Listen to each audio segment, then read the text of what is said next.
Hi everybody, welcome to the next lecture on Multimediale Werkzeuge. So today we will continue with JPEG 2000 and wavelets and see their effect on quantization.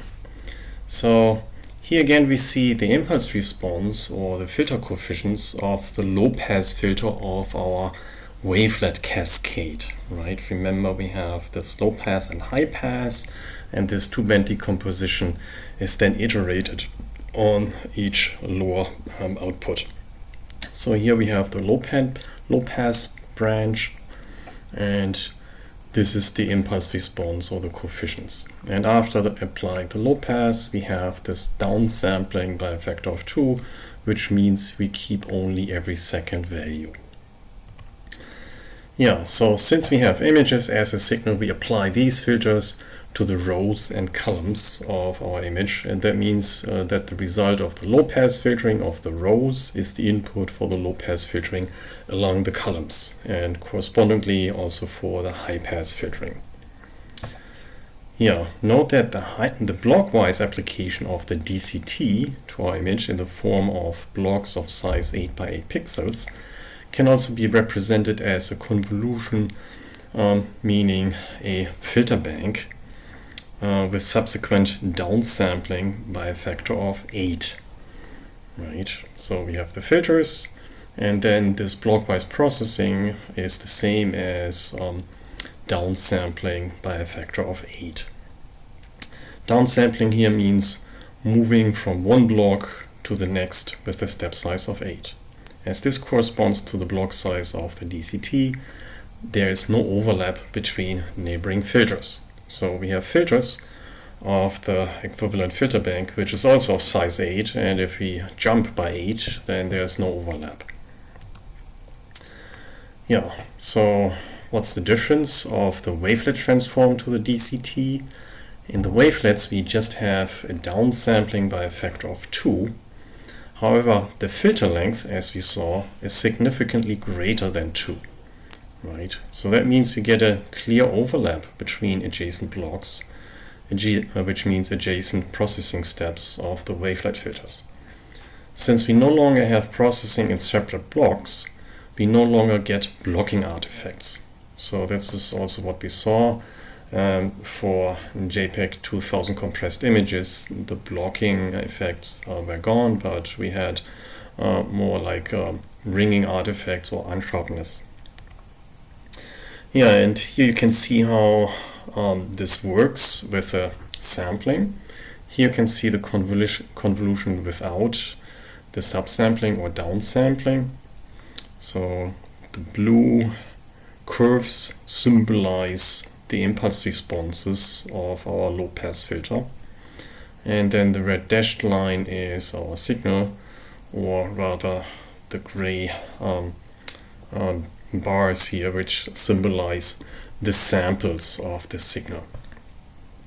So convolution means we apply this formula here, this convolution sum, and that means for each output y of n, we basically shift this impulse response over the past samples and sum them up. So to get the output at this point, we take the impulse response, this blue line here, and multiply the values at each point with each other and then sum them up to get the output at this point. And we do that for each point. Right? For earlier points, we apply the same impulse response but to the earlier samples. But when we do the downsampling, we don't calculate each output, but for the downsampling of 2, we jump by 2, which can be seen here in this next image. Here we have this downsampling of capital N equals 2, and that means here is the impulse response. We put it over the first samples, multiply them and sum them up, and then we shift it over by 2 samples to get the next output, and then again by 2 samples to get the next output. So we have half as many outputs because of the downsampling, and here we don't even compute the in-between samples because we don't need them. Yeah, so Both DCT and the wavelet transform have a very limited stop-at attenuation due to their filters. Aliasing after subsampling or downsampling is cancelled by the synthesis filter bank, but only if no quantization is present. Problem with wavelets is, due to the tree structure, the aliasing of the first stages spread over the following tree. This is not so problematic with images because most of the energy is at very low frequencies and the high-pass filters have very good attenuation at low frequencies. So this trick make it work for pictures, but it does not really work for audio signals which have a wider spectrum. So here you can see the frequency response of the high-pass filter, the corresponding high-pass filter of our two-band pair. So here you can see the pass band, and here you see close to DC we have very high attenuation. So this is important for images because they have most energy close to frequency 0, close to DC. And that means this strong energy is not leaking over into the high pass band, which is important for compression performance. Yeah, so here you can see the resulting structure in comparison in the subband domain. So here we have 8x8 subbands, subband pictures. So here we assume again that we collect all the samples of each of the subbands into one of those subband pictures. Right. And we do the same for the wavelet decomposition. So for the wavelets we can see we have the first stage 2x2, right, horizontally 2 bands, vertically 2 bands, and then we take the lowest band horizontally and vertically and again subdivided in 2x2, which can be seen here, right, 2 horizontally, 2 vertically, and then again the lowest horizontally and vertically is subdivided in 2x2, and then the last one again subdivided in 2x2. So here you can see the DC component here has the size of only 1/16 of the edge length of the original, because here we have 4 stages, 1, 2, 3, 4.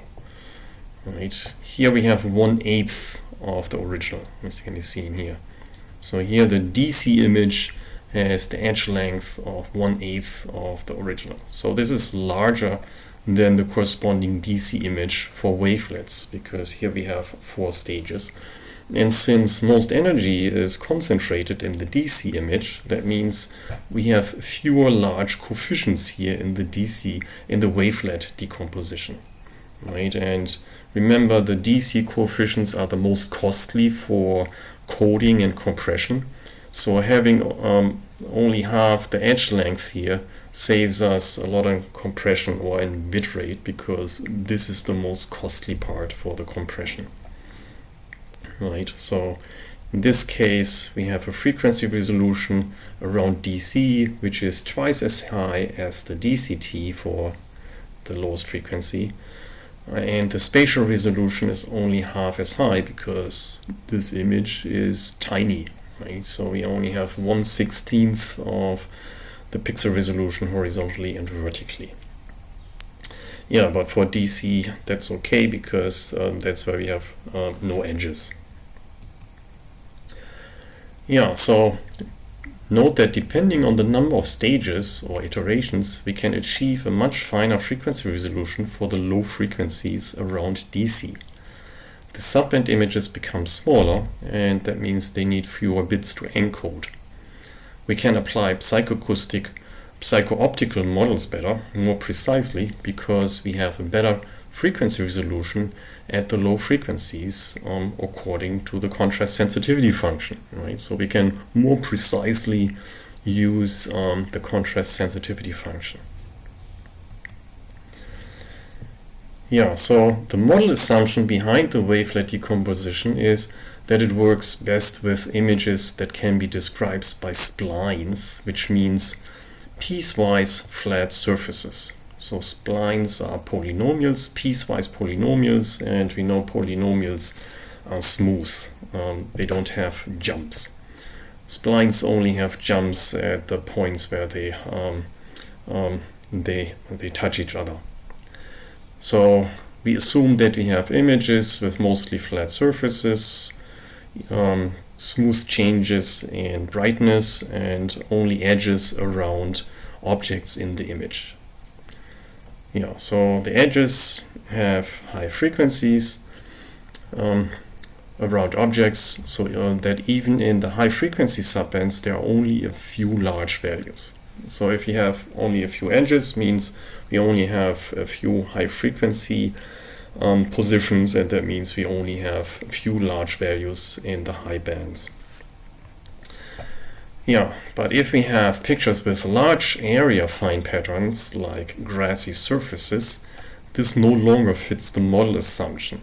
Here, high frequencies would appear in many places of the high subbands, and we would have to encode many coefficients with high values there, which reduces the coding efficiency.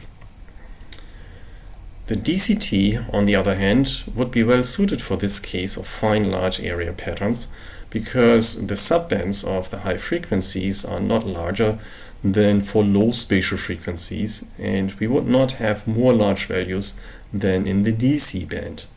On the other hand, edges would not be so well suited for DCT decomposition because of the reduced spatial resolution, and when quantizing, blocking artifacts appear along the edges.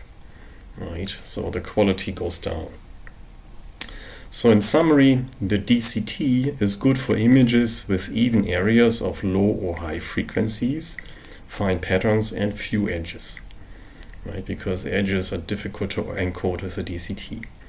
Wavelets, on the other hand, they are good for images with many smooth surfaces and some edges and few fine patterns. So you could say wavelets are good for this type of pattern, and DCT decomposition is good for this type of images. So now to the quantization effects, where we can see how the DCT and wavelets affect edges and fine patterns. And this is also important for applying the contrast sensitivity function of the eye. So if you want to quantize according to the contrast sensitivity function. So here is again our test image. And we simply add a uniform white noise to all the values in the subbands. So we apply our 8x8 DCT and apply the same error in all the subbands, and the resulting mean squared error is 133. And we have additive noise. And you can see the image actually looks quite good, no problem. When we look closer, we see a little snowy effect here. So we see fine snow all over the image. So here's how we compute the mean squared error. So x hat is the reconstructed signal that we reconstruct from the noisy subband signals. X is the original. And then we simply take the difference, the corrupted image minus the original image. We square it to make all the differences positive. And then we compute the average and the expectation here. And this is the mean squared error. So it's the average squared error of the pixel values. Yeah, so now the next experiment. Instead of additive noise, we use multiplicative noise, which means we have a constant percentage of error. So instead of adding the same, we now add the same percentage of error. So that means that small values get fewer errors and large values get larger errors. And this corresponds to Weber's law. Right? So Weber's law means that our sensitivity of our senses is sort of logarithmic, which means that if we sense a constant addition, in the physical domain, it is a multiplication with a constant factor, say like 10% more. And this is also true for the eye. So if we have large subbands, like close to DC, and we make an error of 10%, it should look similar to having a smaller coefficient and also add an error of 10%. So in effect, this should actually look better because it's adapted to the content of the image. So let's try what happens if we do this for our DCT blocks of 8 by 8 pixels. So here in the experiment, the error in the subbands is relative to the size of the signal, and this relative signal is constant, this relative error. But the mean square error of the overall image should remain the same to make it comparable. Yeah, and this is what I just mentioned. This is motivated by Weber's law. And in this example, we choose about 10% error in each subband. And this is now the result. And now you can see this actually looks worse, right?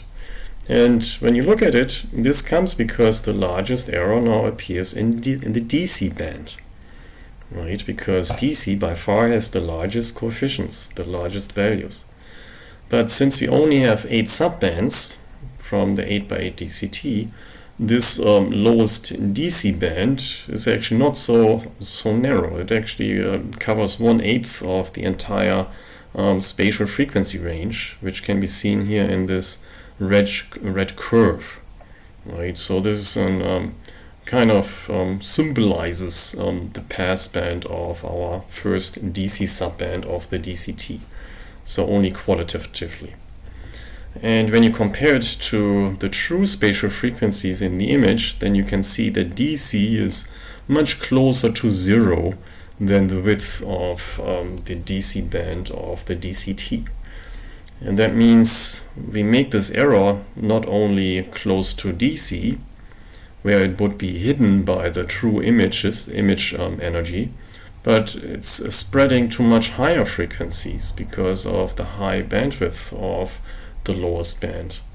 And here it's not hidden anymore by the image content. You can see here the error would be still in this first band, but there's no content in the image which would hide it. Say here in the sky, right? In the sky it's extremely low frequency, basically really close to 0. But then we have this grainy effect which comes from the part of the DC band which is too broad. It's not hidden by the image content.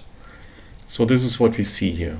We actually see those blocking artifacts here, and this makes it clearly visible.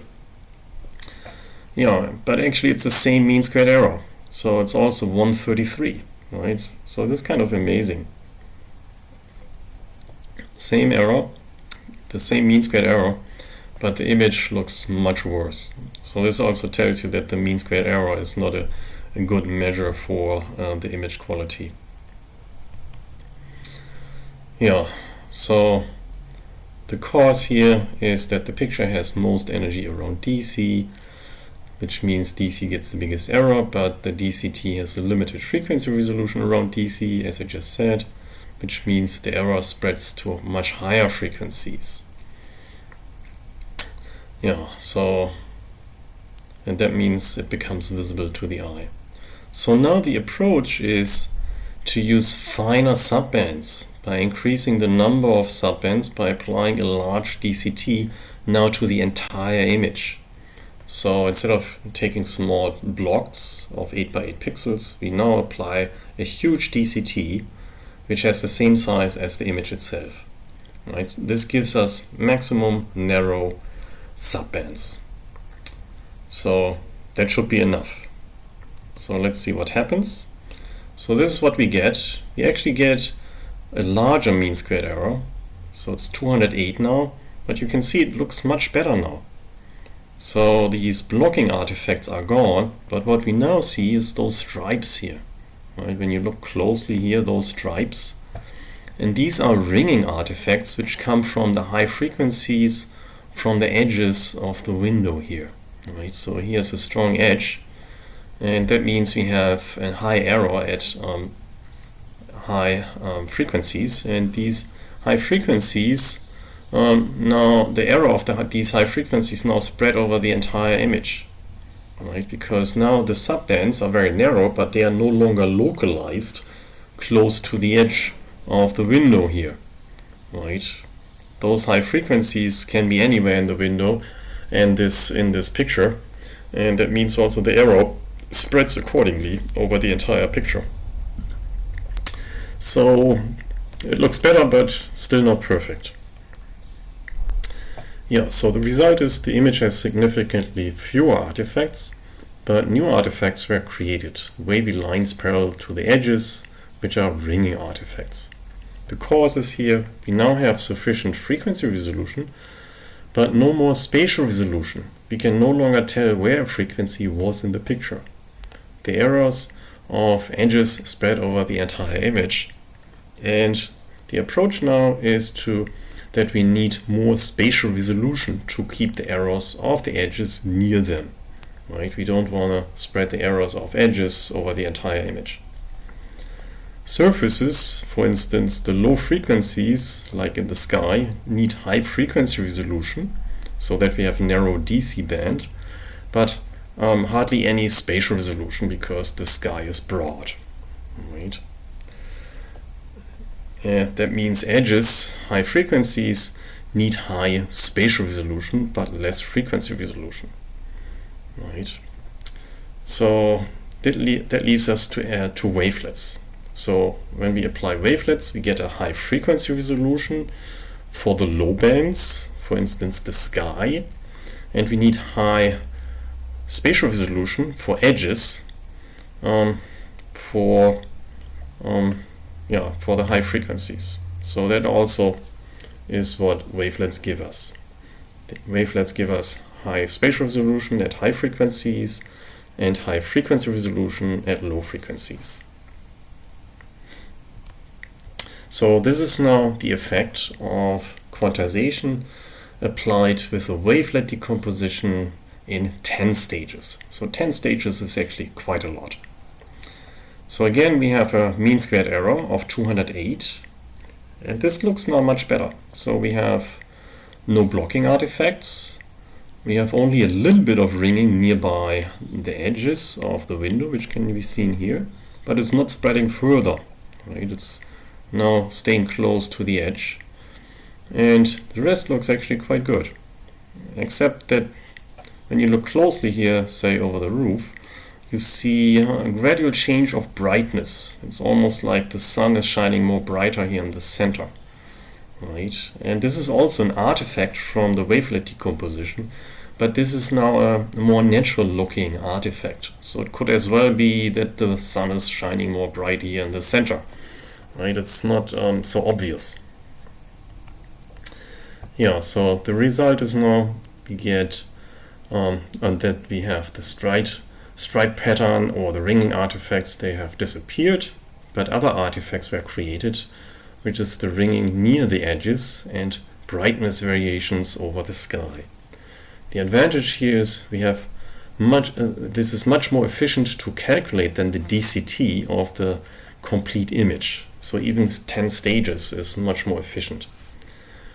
Note, this also depends on the number of stages. So usually we only have much fewer stages, like 4, like in the example before. So in conclusion, the artifacts and the application of psycho-optical models depend very much on the type of the subband decomposition that we use for our images. Yeah, and that's it for this lecture. Thank you for the attention and see you in the next part.